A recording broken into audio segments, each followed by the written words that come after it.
السلام علیکم، آپ دیکھ رہے ہیں دنیا نیوز۔ میں ہوں عمران۔ نیوز سے بڑے جان چکے ہیں۔ آغاز میں خبر آپ کو دیں کہ جدہ میں OIC وزراء خارجہ کا غیر معمولی اجلاس، صومالی لینڈ کو تسلیم کرنے کا نام نہاد اسرائیلی اقدام مسترد کر دیا گیا۔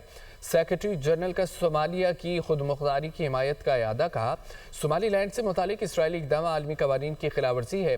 سعودی وزیر خارجہ کا کہنا ہے کہ صومالیہ کی خود مختاری کو نقصان پہنچانے کی ہر کوشش مسترد کرتے ہیں۔ فلسطینی وزیر خارجہ نے کہا ہے کہ صومالیہ کی UN تسلیم شدہ سرحدوں کی حمایت کرتے ہیں۔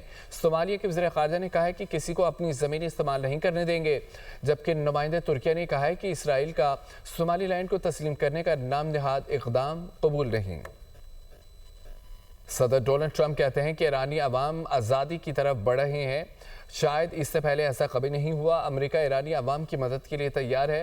وینزویلا کے عوام سے محبت کرتا ہوں۔ وینزویلا کو دوبارہ خوشحال اور محفوظ بنا رہے ہیں۔ جو لوگ ہماری مدد کر رہے ہیں ان کا شکریہ اور مبارکبادی۔ ڈونلڈ ٹرمپ کہتے ہیں کہ ایرانی عوام آزادی کی طرف بڑھ رہے ہیں، شاید اس سے پہلے ایسا کبھی نہیں ہوا۔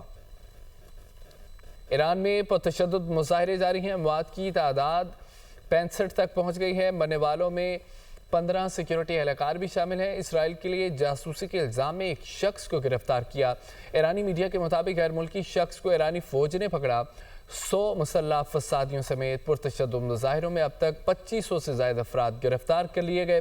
ایرانی حکومت کا کہنا ہے کہ پرامن احتجاج پر کوئی پابندی نہیں ہے، فسادیوں سے سختی سے نپٹیں گے، املاک تباہ کرنے والوں کو نہیں چھوڑیں گے۔ ملک بھر میں انٹرنیٹ سروس تیسرے روز بھی بند۔ ایرانی پاسداران انقلاب کا کہنا ہے کہ ملکی دفاع ریڈ لائن ہے۔ ایرانی فوج کا ہر سازش کا مقابلہ کرنے کا عزم، کہا کہ امریکہ اور اسرائیل نے فسادات کی سازش کی، دشمن کی نقل و حرکت پر نظر ہے، قومی مفادات کا تحفظ کریں گے۔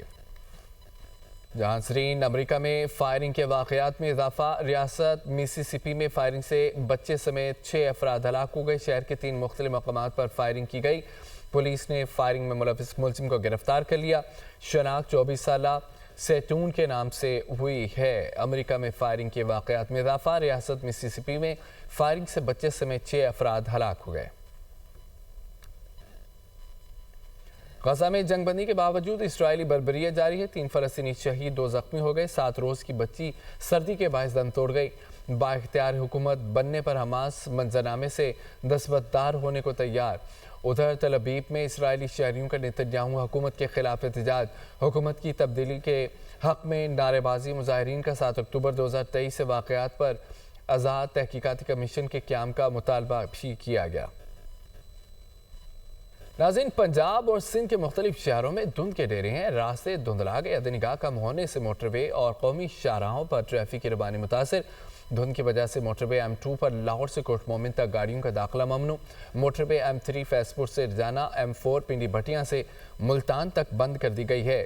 آپ کو بتائیں کہ حد نگاہ 0 رہ گئی۔ موٹر ویز کو مختلف مقامات سے بند کر دیا گیا۔ دھند کے باعث لاہور میں فلائٹ آپریشنز بھی متاثر ہے۔ لاہور میں سردی کی شدت اور دھند کی کیا صورتحال ہے، جانتے ہیں ہمارے نمائندے مبین حیدر سے۔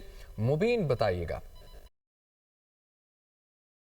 صورتحال اگر ہم بات کریں صوبہ دارالحکومت لاہور کے موسم کی، تو موسم میں شدید جو ہے وہ سردی کے ساتھ ساتھ شدید دھند کا بھی جو ہے وہ سامنا کرنا پڑ رہا ہے۔ شہر لاہور کے اندر ڈینس فاگ کا جو ہے وہ شہروں کو سامنا کرنا پڑ رہا ہے۔ اس میں جتنے بھی شہر کی اہم شاہراہیں ہیں وہ بھی دھند کے لپیٹ میں۔ اس کے ساتھ ساتھ جو مہلکہ موٹر ویز ہیں وہ بھی جو ہے وہ شدید دھند کے باعث بند کر دی گئی ہیں۔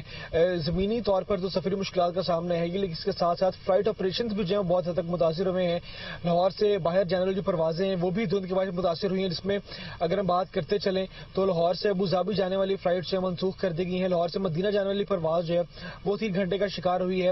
لاہور سے دبئی جانے والی جو فلائٹ ہے وہ تقریباً 2 گھنٹے تاخیر کا شکار ہوئی ہے۔ اس طرح پروازوں کے بھی اسکیڈول متاثر ہوئے ہیں۔ اور اگر ہم سے بات کرتے چلے موٹر ویز کی، تو موٹر ویز کو بند کر دیا گیا ہے۔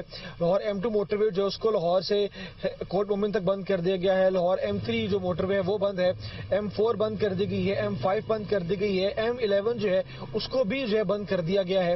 اور بار بار پریکاشنری میئر جاری کیے جا رہے ہیں کہ کوشش کریں کہ سفر سے گریز کریں۔ اگر سفر کرنا پڑے تو پریکاشنری میئرز کو ملحوظہ خاطر رکھتے ہوئے سفر کو یقینی بنائیں تاکہ کسی بھی قسم کے جو نقصانات ہیں سفر کے اندر، خاص طور پر دھند کے موسم میں، اس سے خود کو محفوظ رکھ سکیں۔ جی